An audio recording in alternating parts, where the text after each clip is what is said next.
মুন্সিগঞ্জের শ্রীনগরে আদালতে মামলা মোকদ্দমা চলমান থাকা অবস্থায় জোরপূর্বক জমি দখলের চেষ্টার অভিযোগ উঠেছে। উপজেলার ভাগ্যকুল ইউনিয়নের উত্তর কামারগাঁও এলাকায় জোরপূর্বক এ জমি দখলের অভিযোগ উঠে।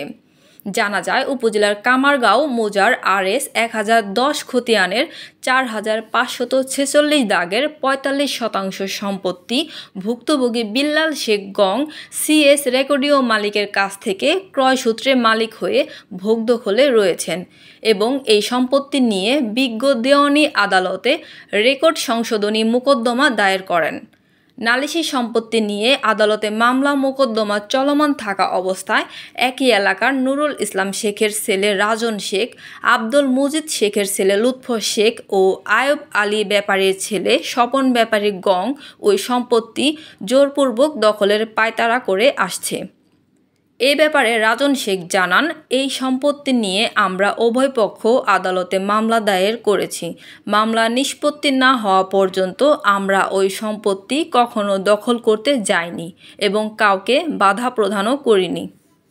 আইব আলী এই যে কেস মামলা করছে, হে কেস মামলায় মনে করেন আইরা যাইয়া মনে করেন হে কাগজ আবার বলে হে কাগজ দিয়া গেছে, যে বাড়ির মানুষের দিয়া গেছে নুৎফরার যে নুরুল্লাহ গো, তারা মনে করেন আমরা এই বাড়িতে তো একটা কিছু নিতে পারি না, একটা কিছু খাইতে পারি না, দিঘা পাতা উঠতে পারি না, তারা পুলিশ নিয়ে মারধর করে, অনেক অত্যাচারই করে আমাগো বাড়ি আমাগোই সব আমাগো মনে করেন আইতে দেয় না। শ্বশুররা ওই হেরা বলে জায়গা পাইবো এর লিগে হেরা দখল আইছে। আমি বাড়ি যেমন ওই বাড়িতে এখন গেছিলাম, নতুন বাড়িতে আবার আসছি, আমার এখন কিছুই তুলতে দেয় নাই, বাথরুম গোসলখানা এইসব কিছু উঠাইতে দেয় না। মানে এইভাবে আসি, যেমন বস্তিভাবে আসি।